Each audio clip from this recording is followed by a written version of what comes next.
Budaya Indonesia itu lebih baik daripada budaya Arab. Arab itu kalau tidak ada Ka'bah, nggak punya kehormatan. Apa sih seninya budaya? Ada budaya Arab? Tidak ada.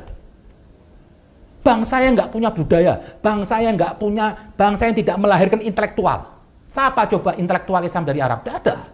Ente nggak pernah baca, ente nggak pernah ya miskin literasi, kasihan, ya sangat disayangkan. Padahal bahasa Arab ini itu sangat luar biasa pengaruhnya, kontribusinya membangun peradaban Islam dan membangun peradaban dunia.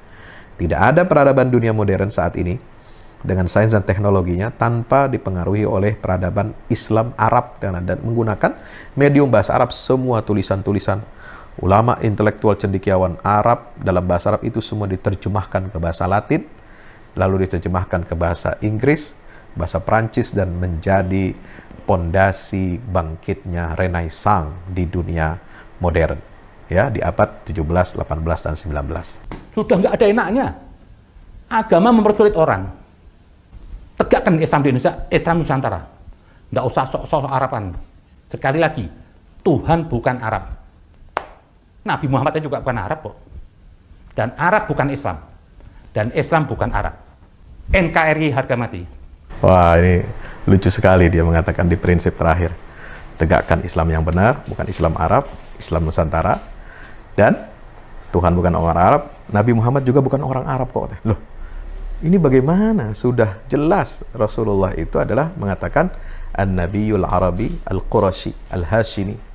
Beliau itu suku bangsanya Arab, suku Quraisy dari Bani Hashim. Jelas Arabnya Arab banget, Arab tulen. Masih menyangkal dia. Nauzubillah min zalik. Semua ini Muslim yang ada di Indonesia masih kafir.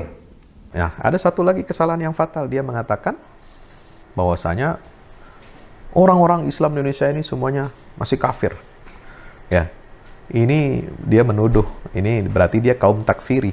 Ayo kita jihad, membela Islam dan muslimin. Hidup mulia taubat syahid. Assalamualaikum warahmatullahi wabarakatuh. Berjumpa lagi dalam program UFS Menjawab. Ini ada saya mendapatkan, dan juga Anda juga mungkin sudah mendapatkan potongan video yang viral tentang seorang kribo, ya, ini Zen Kribo yang melecehkan, ya, kedudukan bahasa Arab dan juga bangsa Arab. Ya, tentu kita tidak mengkultuskan satu suku, satu bangsa, satu bahasa, karena kita diajarkan oleh agama Islam bahwasanya ya ayuhan nas inna khalaqnakum min dzakari wa untha wa ja'alnakum syu'uban wa qabaila lita'arafu in akramakum indallahi atqakum. Wahai manusia semuanya, kami ciptakan kamu semua dari laki-laki dan perempuan, kami jadikan kalian bersuku-suku dan berbangsa-bangsa untuk saling ta'aruf, saling mengenal satu sama lain. Tapi ingat, in akramakum indallahi atqakum, yang paling mulia di antara kalian di sisi Allah adalah orang-orang yang atqakum, yang paling bertakwa kepada Allah. Nabi juga mengingatkan, la fadla li arabiyyin ala ajamin illa bittaqwa, wa la fadla li ajamin ala arabiyyin illa bittaqwa. Ya, tidak ada keutamaan, kelebihan orang Arab atas orang ajam, atau sebaliknya, kelebihan orang ajam atas orang Arab, kecuali dengan takwa kepada Allah Subhanahu wa taala. Tapi sangat disayangkan, ya, seorang Zen Kribo ini melecehkan bangsa Arab dan bahasa Arab dalam kaitannya dia dalam konteks kedudukannya dikaitkan dengan agama Islam. Mari kita lihat videonya ini. Arab itu kalau tidak ada Ka'bah nggak punya kehormatan. Apa sih seninya ada budaya Arab? Tidak ada. Bangsa yang nggak punya budaya, bangsa yang tidak melahirkan intelektual. Apa coba intelektual Islam dari Arab? Tidak ada. Islam masih jauh dari kesempurnaan. Jangan sok Islami lah. Luar biasa. Jadi jangan sok Islami, seolah-olah mengatakan jangan sok ke Arab-Araban. Artinya dia mengaitkan, ya, Islam itu dengan kearab-araban atau Arabisme. Ya. Kemudian mengatakan bahwa bangsa Arab itu tidak punya peradaban, tidak punya kebudayaan. Ya, kemudian begitu rupa, ya, menjelek-jelekkan, ya, bangsa Arab. Hanya untuk apa? Hanya untuk membela ya, di situ hanya untuk membela Jenderal Dudung Abdurrahman. Ini video lengkapnya, ya, video lengkapnya ternyata ada di sini. Saya cari di channelnya, judulnya Seolah Kalian Maha Tahu Segalanya Panitia Akhirat, ya, gitu ya. Pendapat liar, tuduhan sesat terhadap Kasat Dudung perihal Tuhan bukan Arab. Jangan memahami, jangan melihat Islam itu harus bergaya ustadz atau bergaya ulama dengan sorban itu. Dan Islam itu bukan hak paten ulama atau ustadz. Banyak orang bukan ustadz, banyak orang nggak berebel ustadz, banyak orang yang berpakaian sederhana, tapi dia juga punya kemampuan Islam. Budaya Indonesia itu lebih baik daripada budaya Arab. Arab itu kalau tidak ada Ka'bah nggak punya kehormatan.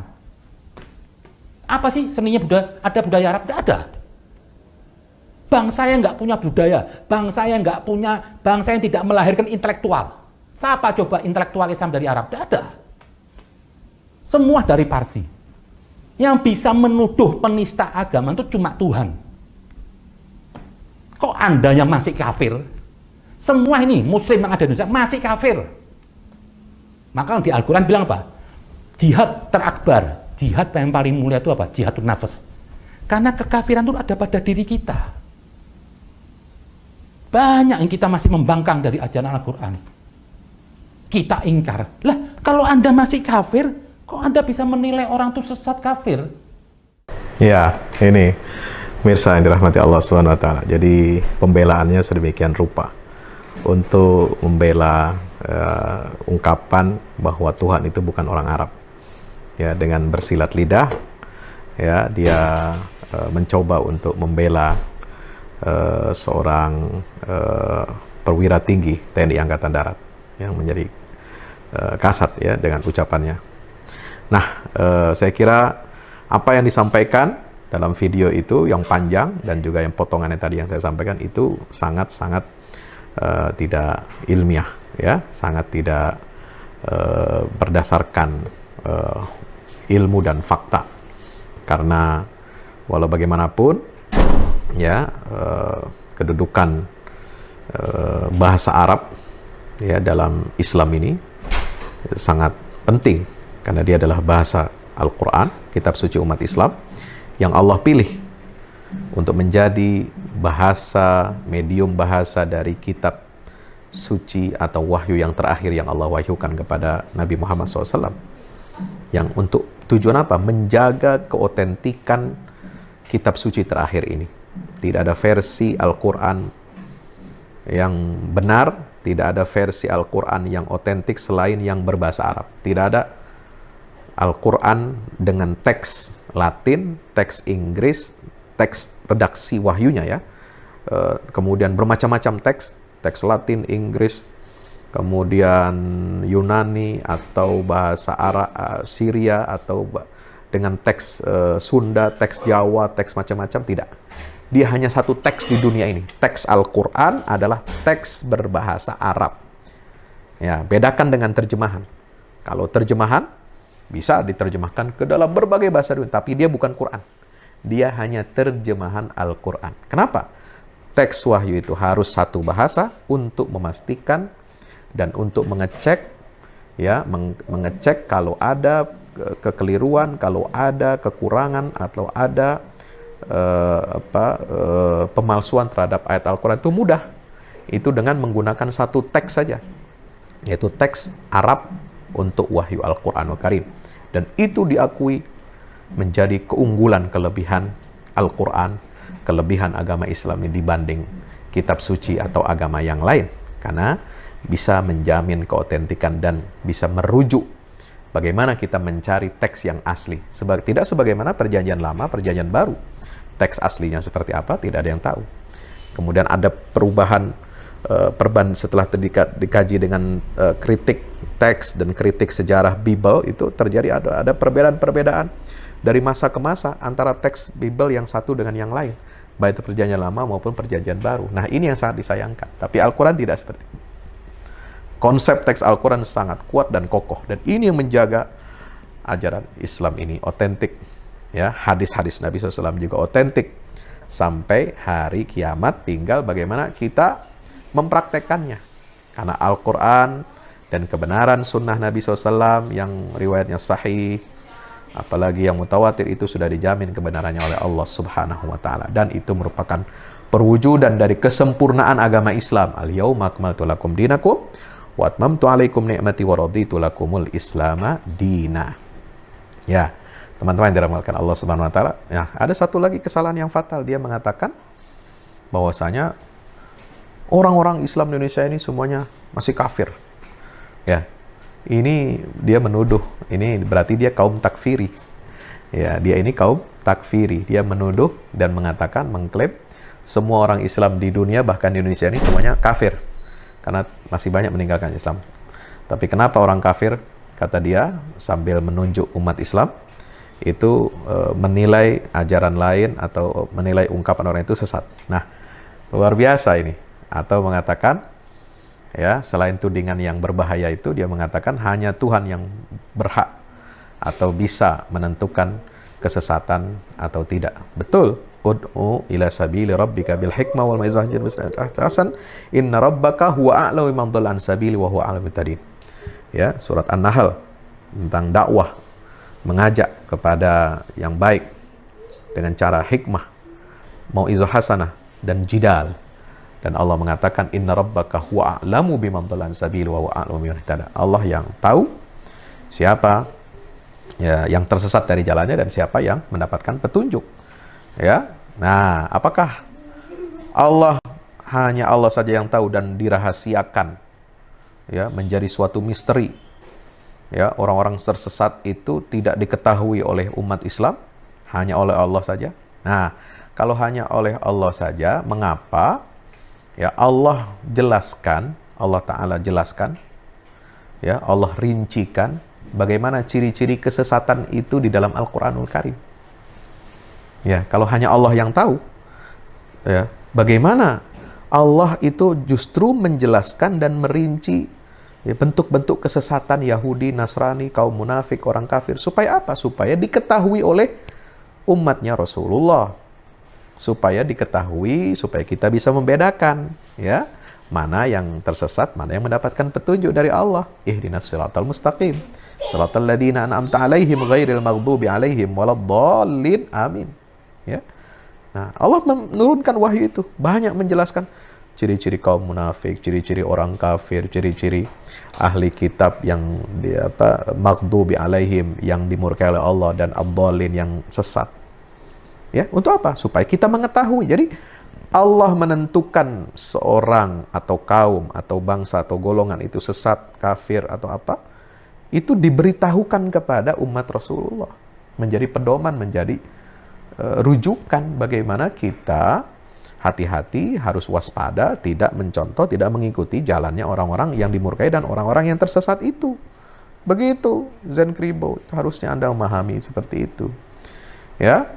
Jadi, bukan hanya hak prerogatif Allah, kita juga bisa mengetahui. Karena kalau kita tidak mengetahui mana kesesatan, mana petunjuk, untuk apa diturunkan wahyu? Allah turunkan wahyu berupa Al-Quran kepada kita. Kan tujuannya untuk difahami, bos. Untuk diketahui, untuk bisa dicerna. Dan Allah sudah memberikan pemahaman itu kepada kita. Yu'til hikmata may yasha. Wa may yu'tal hikmata faqad utiya khairan katsira.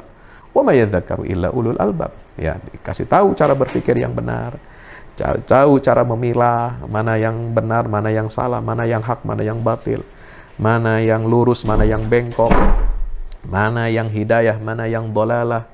Ya, itu semua ada dalam Al-Quran. Nah, kita menentukan itu berdasarkan wahyu dari Allah Subhanahu wa Ta'ala. Jadi nggak benar ya, kalau ada orang mengatakan seperti yang dikatakan si Zen Kribo ini, ya. Nah, sayangnya dia dibilang di akhir ini mengatakan, sebelum penutup dia mengatakan bahwa Nabi Muhammad itu sendiri ya bukan Arab. Sudah nggak ada enaknya. Agama mempersulit orang. Jadi sekali lagi saya bilang, Pak Dudung, Anda benar, Anda Islami. Tegakkan Islam di Indonesia, Islam Nusantara. Nggak usah sok-sok Araban. Sekali lagi, Tuhan bukan Arab. Nabi Muhammad juga bukan Arab kok. Dan Arab bukan Islam. Dan Islam bukan Arab. Itu aja mungkin NKRI harga mati. Wah, ini lucu sekali dia mengatakan di prinsip terakhir. Tegakkan Islam yang benar, bukan Islam Arab, Islam Nusantara. Dan Tuhan bukan orang Arab, Nabi Muhammad juga bukan orang Arab kok. Loh, ini bagaimana? Sudah jelas Rasulullah itu adalah mengatakan An-Nabiyul Arabi Al-Qurashi Al-Hashimi. Beliau itu suku bangsanya Arab, suku Quraisy, dari Bani Hashim. Jelas Arabnya Arab banget, Arab tulen. Masih menyangkal dia. Nauzubillah min zalik. La haula wala quwata illa billah. Kita mohon perlindungan kepada Allah Subhanahu wa taala dari berbagai macam penyesatan yang ada terjadi di tengah umat. Nah, saya akhiri ya konten kita kali ini dengan mengutip berita ya, dari majalah berita Nahdlatul Ulama tanggal 1 Januari 1938 tentang ungkapan bahaya aliran anti Arab. Ya, di majalah berita NOE ya, NO Nahdlatul Ulama 28 Syawal 1356 Hijriah atau 1 Januari 1938. Ya. Isu anti Arab ternyata beberapa dasawarsa yang silam di awal abad 20 sudah merebak di tanah air. Bagaimana kalangan Nahdien saat itu menyikapi isu anti Arab? Mari kita ikuti tulisan yang dimuat di majalah dipimpin oleh Kiai Haji Mahfud Siddiq ya, dan Kiai Haji Hashim Asy'ari Tebu Ireng, Kiai Haji Abdul Wahab Hasbullah dan Kiai Haji Bisri Denanyar. Ya, ini oleh disalin dengan sesuai dengan aslinya oleh Bapak Lukman Hakim. Ya, ini disebut di dalam portal faktakini.info. Sekali peristiwa Rasulullah bersabda kepada Sayyidina Salman, "Salman, janganlah kamu benci aku, maka kamu akan menceraikan agamamu." Sembah Sayyidina Salman, betapakah hamba membenci paduka padahal Allah memberi hidayah hamba dengan perantaraan paduka? Maka sabda beliau, yaitu kamu membenci bangsa Arab, maka akhirnya kamu membenci aku. Hadis Hasan Gharib. Tujuan lebih dalam, jikalau kami menulis tentang aliran anti Arab, barangkali para pembaca kita menyangka bahwa kami akan menulis pergolakan di Palestina, dalam mana aliran anti Arab dalam kalangan bangsa Yahudi makin menjadi-jadi. Ya. Kemudian akan tapi sangkaan itu keliru. Aliran anti Arab yang hendak kami tulis tidaklah melainkan suatu aliran yang semakin merajalela dalam kalangan saudara kita umat Islam Indonesia, terutama dalam kota-kota besar yang merasa dirinya sudah insaf, tidak akan bisa tertipu lagi dan diabui penglihatannya. Suatu aliran yang asal mulanya ditanam oleh pihak yang menghendaki perpisahan orang kita dari agamanya, yaitu agama Islam. Mereka sungguhnya bukan orang insaf jikalau mereka hanya pandai melihat sesuatu pada kulit-kulitnya saja, tidak sampai pada bagian dalamnya, terutama akibat-akibatnya. Alat yang dipergunakan orang untuk menghamburkan benih anti atau membenci Arab adalah gerak-gerik bangsa Arab di Indonesia ini.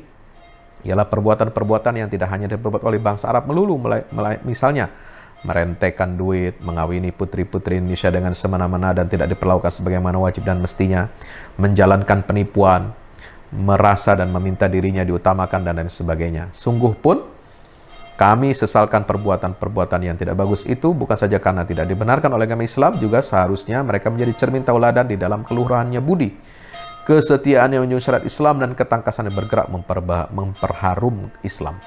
Akan tetapi jikalau sungguh kebencian anti Arab itu dipersebabkan sebab-sebab itu, mengapakah aliran demikian diratakan sampai mengenai kearaban? Mengapakah aliran demikian tidak terdapat dan tidak ditujukan juga kepada pihak yang sama, bahkan lebih tidak bagus lagi perbuatan dan anggapannya? Ini. Jadi kenapa hanya orang Arab, hanya anti Arab saja? Kenapa tidak anti Amerika, tidak anti Cina yang banyak atau anti bangsa-bangsa lain yang bisa menguras ya, mengeruk kekayaan alam kita Indonesia yang merusak moral bangsa kita? Kenapa tidak disebut itu? Kenapa hanya anti Arab saja? Nah, ini. Dulu itu sudah begitu pertanyaannya. Dan ini dijawab tegas. Inilah satu dalil bahwa aliran itu punya tujuan lebih dalam pula. Sebermula orang kita ditunjukkan perbuatan setengah-setengah bangsa Arab yang tidak bagus itu. Kemudian setelah otak kita benar-benar sudah dipengaruhi oleh itu, maka dikatakanlah bahwa mereka itulah bangsa yang membawa tingkah tidak baik, tingkah laku yang merusakkan bangsa dan kebangsaan kita. Akhirnya tumbuhlah aliran anti-Arab dalam etikat kita. Apabila aliran ini sudah mencengkeram benar-benar dan sudah mendarah daging, maka sebagai akibat yang otomatis tumbuhlah kebencian pada apa-apa yang bersifat Arab, terhitung juga agama yang semula datang dari Arab, yaitu agama Islam. Sudah tentu, dari sedikit ke sedikit, dari yang tidak berarti sampai yang pada yang berkenaan dengan asasnya, membenci sorban dan kafiah Arab meningkat ke kaifiat ibadah. Nah ini, dikhawatirkan ini, mulai dari kebencian kepada aksesoris-aksesoris, mulai dari perilaku yang jelek, bejat, misalnya, ya itu lihat tuh tradisi kawin kontrak di puncak, di mana, di daerah wisata, itu kan jelek. Nah, mulai benci. Kemudian sampai merembet masalah sorban, kafiah Arab, sampai meningkat ke masalah kaifiat ibadah. Salah seorang menyebut kafiah brem atau sebutan dengan sebutan yang menghina, padahal sorban itu sunnatul Rasul.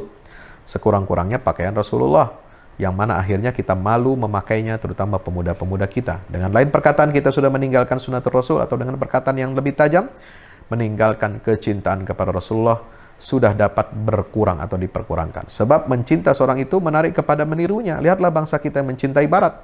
Akhirnya segala-galanya meniru Barat. Orang yang tergila-gila pada Nyi Laila berulang-ulang datang menjenguk rumahnya sekalipun Nyi Laila sudah tidak bertempat di situ. Orang yang melihatnya merasa heran, maka si Majnun Laila menyahut, bukankah mencintai rumah? Bukanlah mencintai rumah, tapi mencinta yang menempati rumah itu. Begitulah akibatnya mencintai sesuatu. Menarik kepada mencinta yang dicinta oleh sesuatu itu, dan mencintai sesuatu yang bersifat sesuatu itu pula. Begitupun juga membenci sesuatu, menarik kepada membenci yang dibenci oleh sesuatu itu, dan benci sesuatu yang bersifat sesuatu itu. Demikianlah akibatnya anti-Arab itu. Dengan sendirinya, menghalau orang-orang kita membenci sesuatu yang bersifat Arab, tingkah laku Arab, dan hasil apa-apa yang Arabis, sekalipun dibenarkan atau disiogiakan atau disunatkan atau diwajibkan oleh syara Islam. Sudah tentu dari sedikit demi sedikit, dan dari yang ringan-ringan sampai yang pokok, akhirnya sampailah pada sabda Rasulullah di atas. Kepala karangan, jangan kamu membenci aku, maka kamu bercerai dengan agamamu. Yaitu kamu membenci Arab, maka kamu membenci aku. Kini yang sudah kejadian, mereka yang dihinggapi penyakit anti-Arab, tipis kecintaannya kepada agama Islam. Ya, seperti tadi, teriak-teriak nggak jelas, ya, gembar-gembor, Tuhan bukan orang Arab, ya. Itu akan semakin tipis kecintaannya kepada agama Islam, lalu meremehkan peradaban Arab Islam. Kalau meremehkan peradaban Islam, itu Anda berarti meremehkan capaian-capaian, prestasi-prestasi peradaban yang dibangun oleh Rasulullah SAW, karena beliau orang Arab. Khulafaur Rasyidin, mereka semua dari bangsa suku Quraisy. Ya, kemudian Bani Umayyah, mereka juga bangsa Quraisy, bangsa Arab. Bani Abbasiyah, Daulah Abbasiyah, mereka juga orang-orang asli Arab, keturunan Bani Abbas, ya, keturunan Abbas bin Abdul Muttalib, ya, dan itu. Jadi ini menafikan. Memangnya Islam itu hanya ada di mana? Memangnya Islam itu hanya Persia saja? Ya, jangan-jangan dia mengagung-agungkan, ya, merendahkan peradaban Arab, bahasa Arab, ya, identitas Arab dalam Islam itu, lalu mengagungkan peradaban lain di luar Arab. Misalnya apa? Persia. Nah ini sudah biasa. Klaim-klaim seperti itu mengatakan Arab itu nggak punya budaya. Yang ada budaya peradaban itu adalah bangsa Persia. Nah, jangan-jangan ini pengaruh Syiah, bos. Ya, hati-hati Anda. Ya, yang menjelek-jelekan bangsa Arab, ya, atau kaitannya dengan agama Islam itu jangan-jangan dari luar bangsa Arab.